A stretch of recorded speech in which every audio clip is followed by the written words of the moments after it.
What's up, Tackle Warehouse? Hanging out with you, idling away from Chris Lane's rental house dock. If you guys need a place to stay, he's got a great place here on Lake Guntersville. But we're gonna try and catch some ledge fish. It's really that time of year. It's first week of May. A lot of fish have already spawned, and we got some storms rolling through later in a few hours, so hopefully we can do something before then. But I haven't been out here, haven't been graphing around a ton. I'm sure a couple of these community holes that I know should have some fish on them. We're gonna try a couple different things from Berkley out there, and we might try and idle and find some new fish, but I just wanna set the hook on some ledge fish, like craving it. It's like when I haven't seen a spawning fish in 8 months, I'm ready to see one. Kind of the same thing with ledge fishing, so let's see what we can do.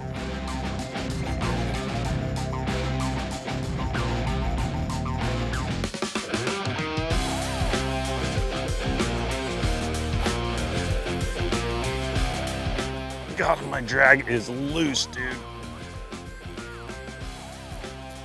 Gosh, it'd be unbelievable if I get this fish in, just because of how loose my drag was. Look at that. That is so weak.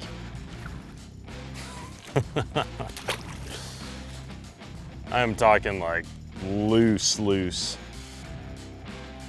We don't need to put that on the vlog. That might be a bass. Yeah, finally. Moved up on this ledge a little bit. White bass, white bass, white bass. Finally got a largemouth. So, they might be up more on that leading edge a little bit where he was. All right, that one came on the 25.5 dredger from Berkley, and oh, nice little acrobatic sucker right there. This is a crankbait that's been really quiet since it came out a couple years ago, but finally starting to catch on. It gets down, we're getting down 20 plus feet with, I think I'm throwing 17-pound line, so really heavy stuff. I'm targeting like 12 to 18 foot depth for the most part, but we're hitting 20 no problem. If you haven't seen the dredger before, it's got that weighted bill system in it, that little piece of lead in there. That's what helps it dive really fast. When you cast this bait, it gets down to the bottom quicker than other crankbaits. So not necessarily deeper than other crankbaits, but it gets there faster, keeps you in the strike zone longer. It's not too big, which I love. You can throw it all day long. It's not gonna wear you out. Comes with Fusion19 hooks, great colors, and you can just fish it right out of the package. It's really nice. It's a great bait. I got a lot of people starting to talk, ask me about them and talking about them, and I can tell it's catching on. It'll be soon, everybody will really truly know how good of a crankbait it is.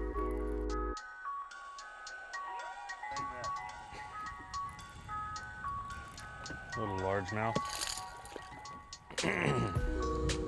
Well, I'm not gonna talk about a fish this small on Lake Guntersville. Do you really want me to?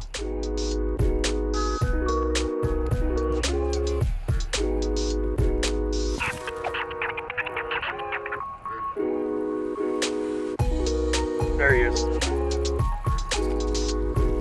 Man, struggling out here, and I used the 360 again. Not a good fish, obviously, but I wouldn't have caught it without 360.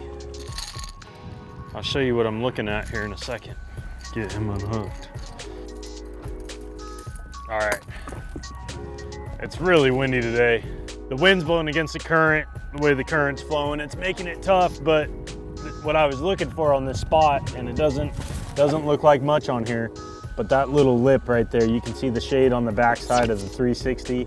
That's where it pops up, and that hard spot right there, that's where they sit on this spot.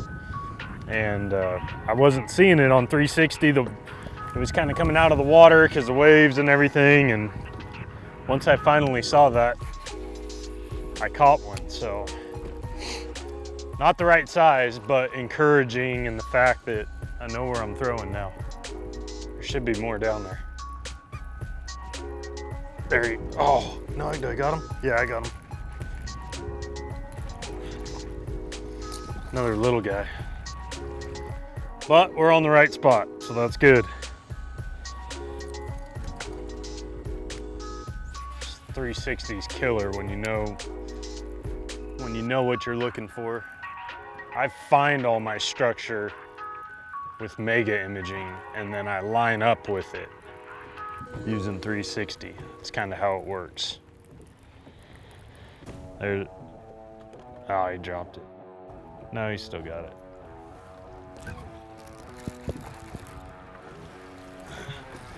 He might have swallowed it. I think he had it for a while.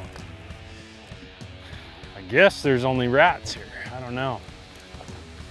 Surprising, I normally catch big ones here. We switched up to a worm now.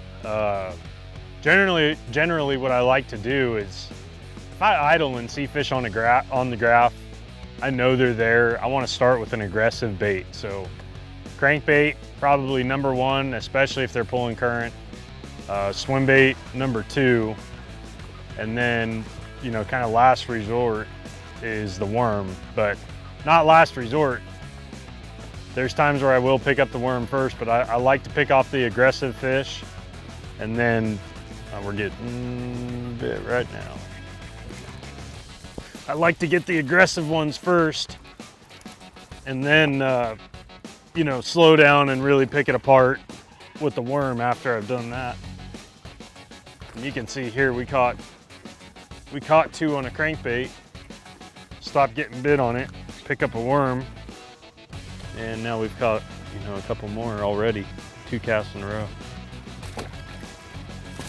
This is on a new Berkley football type shaky head. It's a new deal coming out at ICAST this year. Super weedless design, and holds that worm on there really, really well, just like the shaky head.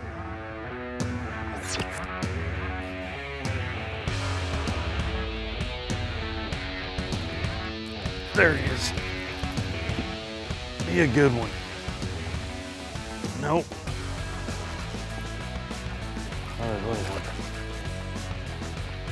Dude, but just like that shaky head, I mean, how many fish is that now? I lost one, caught 2 or 3 on it, and it's still holding up there just fine. That's pretty darn good, man. Catch that many fish on one worm. Yeah, he's still there. Little baby.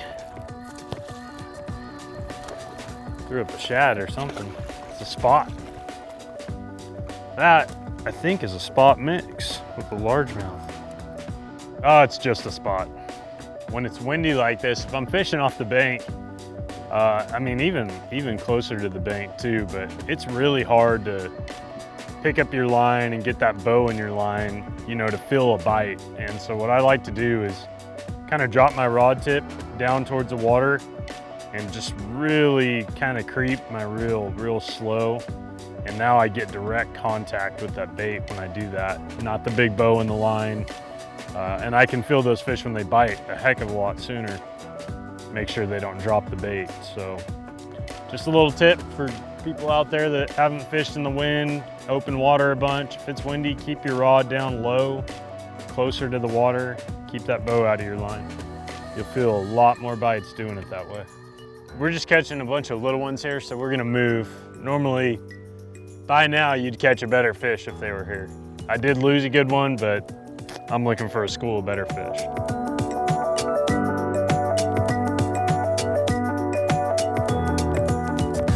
There he is. That's a good one too, dude.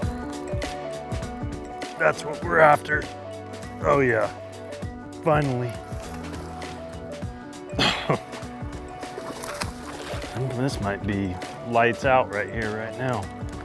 Barely hooked. Heads up. Boom. That's a good one. Saw him schooling right there, but I saw him on the graph. I mean, they did come up schooling, but every one of these fish I just saw on the graph. That's a nice one.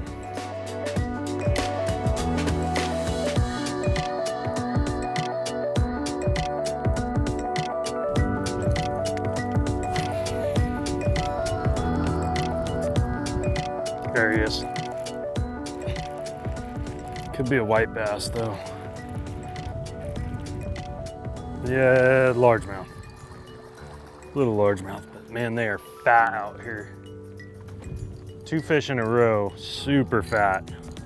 That's what you want. They're really feeding up out here right now. That first one came on a 6-inch hollow belly swim bait. Berkley hollow belly, back out finally. Thank you, Berkley, for bringing that back out. And that last one right there on this 25.5 dredger. Oh man, I bumped it off one there. So I'm gonna sit here for a few minutes. Again, swim bait, crankbait off the bat. Plastic worm after that.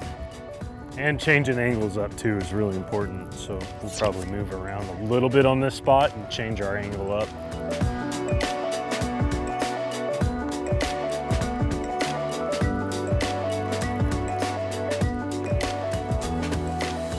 Might be a good one.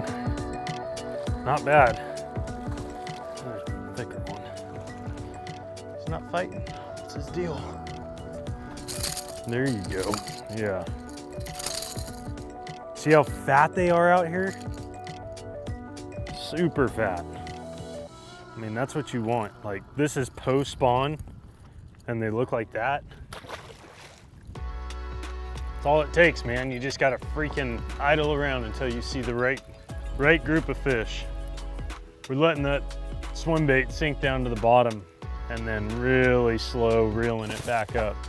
6-to-4 gear ratio, 17-pound line.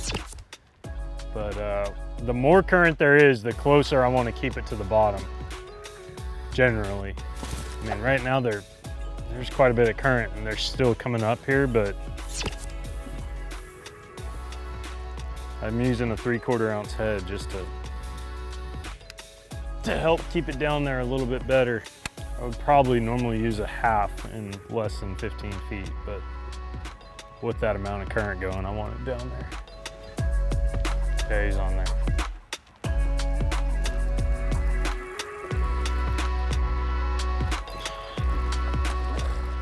Little guy. Not the quality we were catching on the swim bait or crankbait. That was on the fatty bottom hopper. I got one.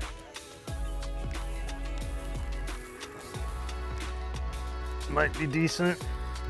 Let's see you, dude. I don't know, he's probably little. Yeah. Dang, he was a long ways out there.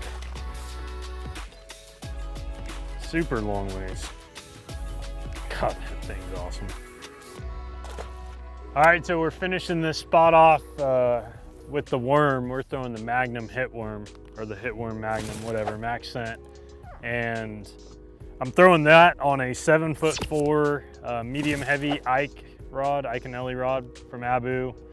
It's a 8-to-1 STX, real fast reel. And we're doing 15-pound 100% Trilene fluorocarbon on this deal. And I did catch one on a Berkley Powerbait fatty bottom hopper. I don't know where it's at, it's down there somewhere. But similar rod and reel setup, 7'3" heavy on that one. And then on the cranking rod, that's an Ike rod too. It's a 7'10" medium heavy cranking rod, delay series, and an awesome rod for anything deeper than 15 feet. 15 to 25 foot diving crankbaits, it's a really good rod. So, and then a winch on that with 15-pound. We might have 17 on it. I think it's 15 or 17, one or the other.